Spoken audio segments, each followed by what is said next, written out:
Do you love having the Sewing Out Loud podcast delivered to your ears each Friday? Did you know that there are special goodies available if you decide to become a member of SewHere.com? Go to sewhere.com/membership to learn how you can help sustain and support your favorite sewing podcast and get fabulous digital goodies in return. We're talking wardrobe planners, private live broadcasts, the So Long and So Happy digital zine, and exclusive discounts. Check out sewhere.com/membership for details. Welcome to Sewing Out Loud, the official podcast of Zede Sewing Studio. Here are your hosts, Zede and Mallory. Sewing Out Loud. Hello, welcome to the podcast. This is Mallory Donahue. And Zede Donahue. And today I'm going to interview Mom about her process. Mom is Zede. Mom is Zede. They Mallory's know that. the daughter. This is like podcast What if it's number. somebody the first time they ever... Well, welcome if it's your first time. I'm Hang the daughter. with us. Yes. Okay, so Mom, what do you do to start out a project? Before you get to the sewing machine, tell us how you started out. Oh my gosh. If I really tell you the real truth, it's like Start at the dreaming. At the real truth. Okay, yep. The Start there. I and know. the dreaming and the thinking it through kind of thing. Yes, go and ahead. like driving down the road and going, oh, but I could flip that way and then put it that way. And I would only have to put Absolutely. one button on. That type of thing. People will often ask me, how long did it take you to make this dress, say, or something? They see something I've done. And I'll say, oh, well, it took me about 3 hours to cut it out and sew it, but it took 3 months in my head. And I'm serious. It probably did. I was probably not 3 months solid. I thought of a few other things in between there. But it was something I was working on in my head. But when I do sit down in my studio, there are things I try to have ready so that I can work on that project. I don't like to get interrupted. I do have an Oh. I do have an So you don't like getting what? Sorry. What I do have a studio in my home. So the other thing is I have a room where things are ready. Now, other people might not have that, but if you can have some sort of system where, you pull things out of this closet and everything is there for you and you're not running around the house going crazy or whatever, trying to put... The whole idea is that when I go to work on a project, I get to work on the project and I don't have to, bring everything into a room. But the best thing about having a sewing area or a sewing room or a sewing studio is that you don't have to clean up, and you can sew if you have to. If you get interrupted, you can sew for 30 minutes at a time or an hour at a time. Zede just told you didn't have to clean up, okay? Right. So you tell your family that. So Zede said. Well, I mean, I think of when my children were smaller, all the carpooling, I did a lot of sewing, and then you had to stop and go pick up a kid and that kind of thing. That might be another thing to just add in there, that if there was anything that I did by hand, maybe grading a seam or something like that, sometimes I would save it for the carpooling. Okay. All right. So when do that in the car. When you get in your space. Not while I was driving, but while I was waiting. Sure. At the stoplights. Right. Yeah. Yeah. I have done that on the way to an event. I'll clip my jump threads on the stoplights on this monogrammed towel. You're so funny. I know. All right. So once you get in your space, right, what do you do first? I make sure my sewing machine is clean. I've either cleaned it after the last project, or I will sit there and I will clean it again, which means I dust out, clean out the bobbin area, drop a little oil in there if that's what it needs. I even wipe it off. I mean... wipe off your machine, people. Because sewing is phenomenal for making lint and dust. I mean, that's the one thing that's a byproduct of sewing. Especially if you have serger, in the area. I mean, obviously, it's cutting and making dust and all that kind of stuff. I have certain tools that I keep it next to the sewing machine, say in a cup, a mug, a bin, a basket, something like that. I always have some sort of stylus, I guess you would call it, that where I could push fabric through it if Like I a needed. stiletto. Like a stiletto. Something like I that. always have measuring utensil, usually some sort of hem gauge. Uh-huh. I will have one of my favorite things is to have a chopstick. I can do a lot of stuff with a chopstick. Just seems to come up sometimes that I can do stuff with a chopstick. I usually have some sort of tape, and it's usually painter's tape, like the low tack, Yeah. sticky kind of tape there. What else do I have? What in that about basket? cutters? Cutters. Well, if I could make a holster for razor blades, and think that people wouldn't think that was bizarre. I love razor blades. I always have a razor blade. Yeah, and Zede's talking about a little like straight razor. Well, a one-edged razor Yeah, blade, a like you would one-edged- use in a wallpapering tool or That's something right. like that. That's right. That is what Zede and I Single-edge use. razor blade. That's what Zede and I use as a seam ripper a lot of the time. Yeah. That, and we've got them all around the shop too. But yeah, razor blade. And then tell me what kind of scissors you have. I have usually like a 4-inch scissor. Yeah. And I never, this is a ZD commandment. You do not sew at your sewing machine with big, clunky, long scissors. Yeah. Yeah. And there's several reasons for that. We'll cover that Right. in the Don't You Sew want- Like a Fool podcast. Right. So you got the small scissors, Right, so the a small stiletto, scissors. a ruler of some kind, like a hem gauge or something like that, a chopstick, some kind of tape, razor Right. blades, little scissors. And then, of course, in my drawer next to my sewing machine, I always have my selection of bobbins, my selection of needles. I have Feet. a select. Feet are right there. Yeah. Presser feet, not like Yeah, people's right. feet, but presser feet. I also usually have my threads close by. I know where they are. And then the area is clear, and I have a clear cutting area where I can go cut. And I cut almost everything with a rotary cutter, and I mean everything. When we're talking about, I use scissors to trim threads. When I'm cutting out a pattern, I use rotary cutter.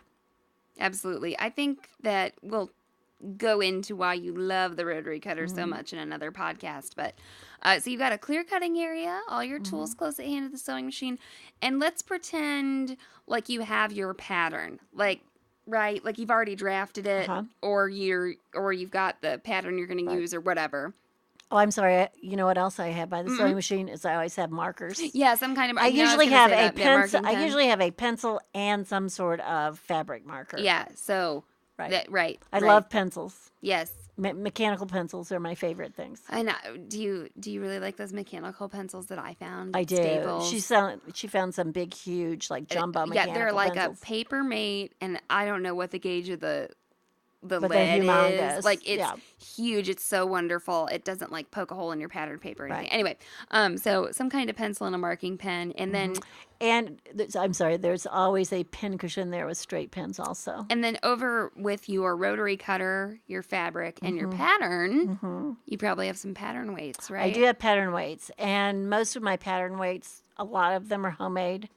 They're made out of big washers, not like washing machines, like washers, like a bolt washer, as a washer that you would use when you are using a bolt. And when I say big, I mean they're 2 or 3 or 4 inches across, and then there's some smaller things. We do have some not homemade pattern Right. weights We do. that are beautiful, and they don't make them anymore. No, They're they like don't. ceramic. Yeah, and, they're really nice. Actually, I think those are metal with a like an enamel, an or enamel on them or finish, something. right? Yeah, maybe we'll like get some factory to make those for us and brand them ZD's pattern. There you go. We'll just have a bunch of Z's. Yeah, you or can something. you can use tuna cans. You can use lots of stuff, but The best cans are like the tuna cans or the cat food cans that are low and not Right. the big, huge cans. So you Right. can, run to your pantry and find things like that. Another thing are the little, heavy sandbag, like needle are Like pin cushions. pin cushions, Yeah, yeah. right? Those work very well. Anything that's filled like that. But you do want weight. You want something that has weight. And sometimes, I just said I had the big washers. Sometimes you will want something a little bit smaller because it's going into a corner Corner or of the something where pattern. you wanted to hold it down. The other thing you can do is you can tape your pattern down with your low tack painter's tape. And everybody goes, well, then you would have to cut through it. Well, yes, you would. And you, believe it or not, you can cut through it with your rotary cutter and even with your fabric shears. And it's not going to hurt them, guys. It's not going to hurt them. You can cut through lots of things through rotary cutter, like That's a right. person. Or the side of your finger or something. Right. No. Yeah, it's not going to hurt it. But yeah, the thing that hurts your scissors and your rotary cutters are pins. Yeah. And that they're, and I will have some straight pins there. They will be part of me getting ready is that I have them there. I also have Scotch tape always. Yeah. Or cellophane And tape over or there whatever. at your pattern at your pattern cutting, place, I bet you have got Taylor's chalk too. I have Taylor's chalk. I always have pen and paper. I always, almost always have the measurements out of how I drafted or whatever. Yeah, or the and measurements of the notes. person. Yeah, Just because measurements if and I start notes. to do something and I have a question, I don't have to go looking for them. Right. Right. Absolutely. Or some kind of any Right. reference materials or anything like Right. that for a costume. Absolutely. Well, that's fabulous. And then when you get started cutting, and I think cutting tips is yet another, podcast topic though. Share the really cool tip that you do for every pattern piece you cut out. Oh, okay. Well, I think that's I don't know so if nice. I don't know if it's the same one. You mean every pattern I cut out, not every pattern piece. Do both of them. I'm not sure. I'm not sure I know what she's talking about. Sometimes we can point to, like, I wanted Zede to talk about the eye of a needle last podcast, and so I pointed to my eye, but I don't have, anyway, I'll slide you a note here. But yeah, that. What I always do, especially if something's on the fold and I'm cutting it on the fold, is I will take a little nick out at the top center and the bottom center. With your rotary With cutter. a rotary cutter, I take a little nick out, and then I always know where the center is, and I never have to worry about it. I never have to reference anything again. It's there. That's where I know this, and I may not use it, but I almost always do. Absolutely. I almost always do use it. Mallory alluded to the fact that there's something else I do, and I'm No, trying that to was do- what I wanted to Oh, talk is that what about. it was? Okay. The other thing that I do, now I'm a short person. I am 5 foot and 5 foot nothing, and my cutting table is 4 feet across, 8 feet long, basically the size of, building sheeting material was made of, a piece of plywood originally. So if I have to lean over that table, I have things, and I'm leaning over. I have a stool that I can stand on so that I'm on top of that pattern and not cutting it from the side. And that's not, so, that's a tip we definitely need to include when we're cutting. But I do have a small stool there. Well, yeah, because you want to be able to lay out as much fabric as possible. So if you do have this nice big cutting Right. area, it's great. And it's the right height for us when we're cutting, like, right in front of ourselves, But we wouldn't want it any lower for Right, normal cutting. right. But, yeah, when you're doing something real big, it's nice Right. to get I've up been over known it. to even crawl up on the table, too. Yeah, So that's I've been happened. there with you. Yeah. I've been there. Yeah, the other thing I think that's very important is light. And the new machines have a lot of light, and it's Yes, they really do. nice. Yes, The they do. LED light is great. But sometimes you need some accessory lighting. There's some, shadowing going on in your room. And depending on what time of the day, you might not need it in the daytime, but you might need it at night. It's the same way with your, computer screen on your sewing machine. It's sometimes light dependent. So let's make sure you know how to arrange or adjust that contrast on your screen on your if you screen, need you can to, change that depending on the brightness. type of day, time of day. And you're get the sewing. machine nowadays. Not only do machines have such great lighting, and get the most light you can afford, Right. you can dim it That's and right. turn it off. And That's right. I when this first showed up on a machine, I thought, why the hell would you want to turn out any lights? I love light. And, you know, a lot of people come into our store and they're women who are, you know, 40s and older, and they talk about lots of eye issues. Like, I need a needle threader. I need lots of light, da-da-da-da-da. And I love light, and I'm Right. 26, you know, and I need it, you know. I don't have the best eyesight out there. But the other thing is, one time I was sewing. I was doing like a trapunto technique on metallic knit fabric. And there's a glare. I was blinded. And this machine, you couldn't turn down the light. Right. I think maybe it was before the days of being able to do this. Right. It's back when I was in college, and I almost got out some sunglasses. I could not see what I was you doing. start to go blind Yeah, with it, because the light where I was trying to focus, it was supposed to, you know, make this. It was Right. making like a shield. It was So, supposed to so look what like we hammered know metal, is you know? lighting's important, Yeah. actually on some of the old machines, I used to turn the light off because I was sewing so long it would get hot.